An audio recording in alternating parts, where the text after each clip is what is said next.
Okay, Assalamualaikum warahmatullahi wabarakatuh. Welcome back with me, Dewy Sari.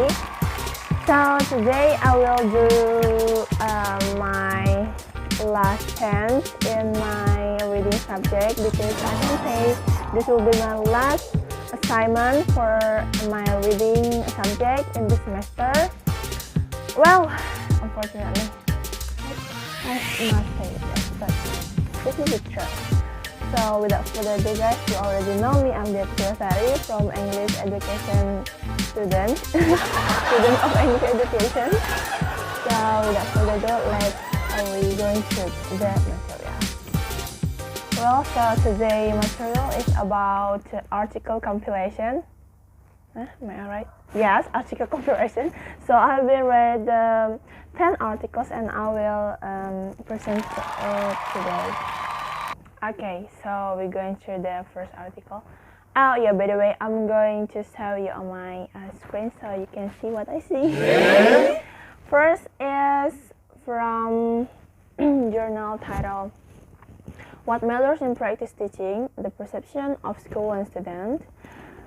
From article South African Journal of Education by Geoffrey and seiborger. I will tell you that mostly I get the journal from article South African Journal of Education.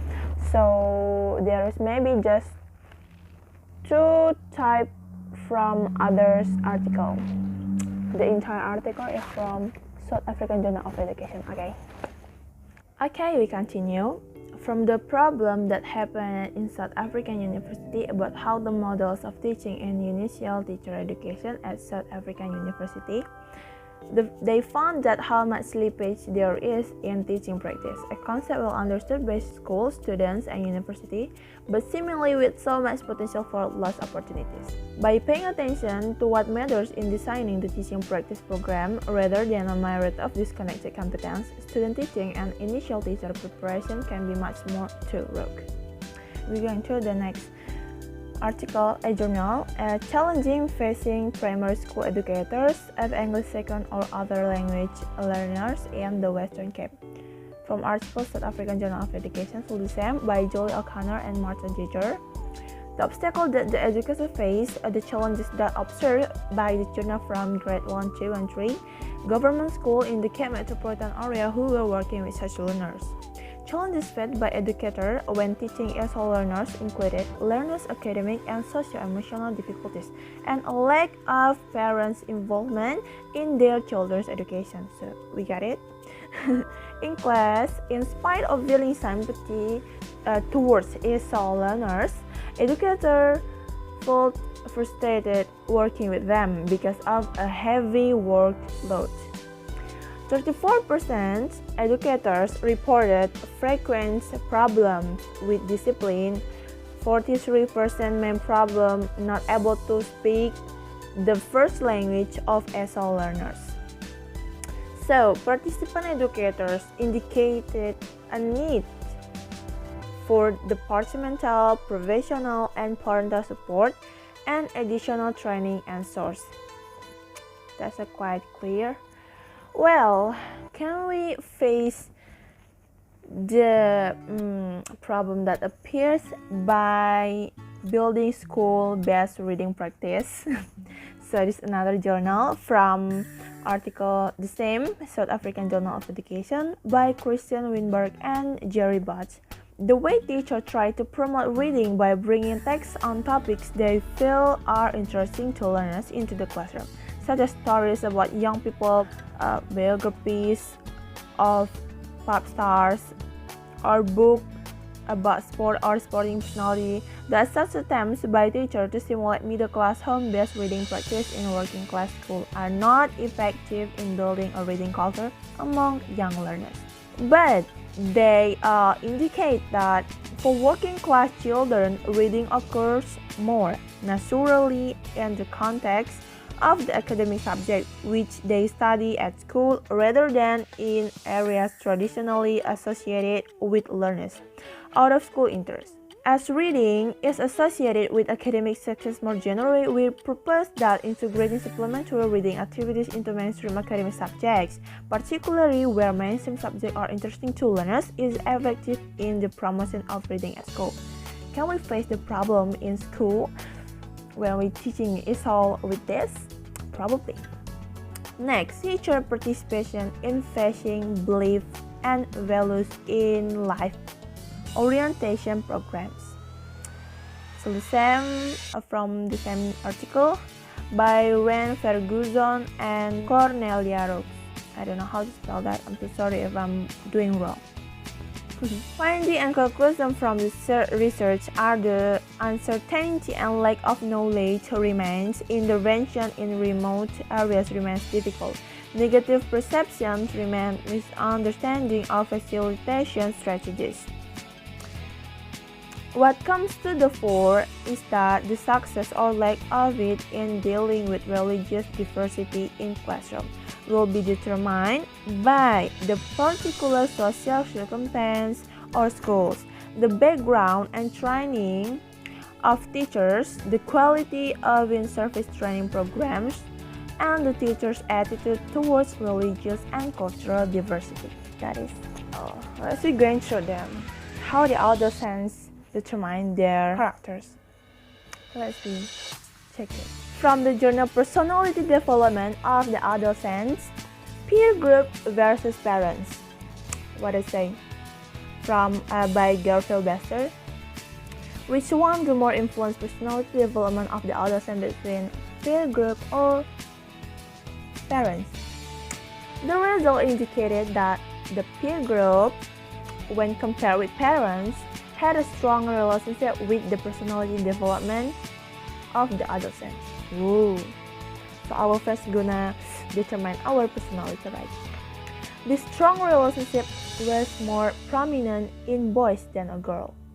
Gender did therefore play a role. So the gender is also determined that groups else will determine their personality more than parents. But from this article, they said that it seems like girls will determine their personality more from their parents. How their parents teach them, just react over them. Now, how safe is our school? Not our school, but how safe is school in South Africa? I want to know that before we go into the other. How safe are South African schools? By I.G. Prinsloo. I hope that I'm correct to pronounce that. Determine the legal framework of safety in South African schools, examine the current situation with regard to school safety, and determine the right of learners to a safe school environment and the obligation of educators and governors to protect those rights. Yeah, that is right. Extremely right, because everyone need to make a situation around the school is safe. Make sure the situation is safety for the educators. That will make we as a student focus and easy to absorb the knowledge that given by a teacher. Can you imagine if the situation is not good? Oh, that is not right. We're going to the problem that is come in every school, not only in Africa, but it's general in Africa. The nature and extent of building in Free State Secondary School, from the same article by Dewy. Is that right? Bullying is one of the most cases that happening to students. To investigate the student response and their experience about the bullying in their life. Maybe I've been also feel the same. I mean, the moment when someone trying to bully me, but fortunately I can do the revenge. But that's not the right way. There are a lot of students ever felt bullied, and still, no matter girl or boy, the bullied is about their appearance or just because they hate each other. Next is educators' perception on bullying prevention strategies. From the same article and from the same writers, cornelia. The finding of this study, namely that direct physical bullying was the most common type of bullying that the respondent had seen, confirmed Hazel, Miller, Carney, and Green's observation that verbal or social emotional abuse in confrontation is less likely than physical abuse to lead people to identify scenario as bullying. Educators need to take responsibility to teach and manage the student from to not doing bullying others and take care of each other. Yes, that's alright. Next, we're going to the disease that spread in African so easily, and now this virus. Epidemiological trend of post-neonatal tetanus in a Nigerian teaching hospital. From article South African Journal of Child Health by T.A. Ogunlesi. Am I right? Oh my god, I'm sorry, I'm doing wrong every time I spell the name. This is that mostly attack people in South Africa, that is tetanus. Tetanus is kind of disease that preventable, infectious, but non-contagious neurological disease associated with high mortality because it is characterized by uncontrolled muscular contractions as a result of the activity of a neurotoxin produced by the causative microbe Clostridium tetani.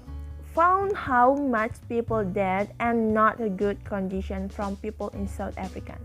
We can figure out if the disease nevertheless contribute a major proportion of all childhood deaths in this research poor pediatric center, especially from severe and very severe disease. Wow, I can't imagine that. Oh my god, that's tetanus. And now there's a booming one. Primary care management of the coronavirus, COVID-19. Who don't know that? Just like a Korean pop star is suddenly booming. Woo! Wow, amazing. Everywhere, everyone know that. Yeah. So from the article South African Family Practice by Bob Mass. Bob Mass he is a singer. Bob Marley, oh my god. Come on! Our response is intended to contain the spread of the virus and slow the growth of the epidemic in order to allow the whole system to chop. COVID-19 pandemic is hitting South Africa and events are unfolding fast as new measures. COVID-19 is spread primarily by respiratory droplets, contaminating surface and hand that then transmit the virus to another person's respiratory system. The incubation period is 2 until 9 days and the majority of cases are mild. The most common symptoms are fever, cough, and shortness of breath. Older people and those with cardiopulmonary comorbidities, oh my god, I'm sorry for doing that, or immunological deficiency will be more at risk of severe disease. Ooh. Yeah, I know that. If people meet the case definition, the primary care provider should immediately adopt infection prevention and control measures. Diagnosis is made by a RT-PCR test using respiratory secretions, usually nasopharyngeal. Oh yeah, you can read that by yourself and other. Okay, mild cases can be managed at home with self-isolation, symptomatic treatment, and follow-up if the disease worsens. Primary care providers must give clear, accurate, and consistent messages on infection prevention and control in communities and home. That's it. Hope that it sounds relatable from one to another. I guess, because I just picked that so randomly. Well guys, thank you so much for your support, for your like and comment, for viewing my video. I hope this will be my last chance and having a good opportunity in this semester for finish my last assignment. Hope you guys enjoy, stay healthy, God bless you all, and I love you. Thank you so much. Thank you so much. Wassalamualaikum warahmatullahi wabarakatuh. See you later.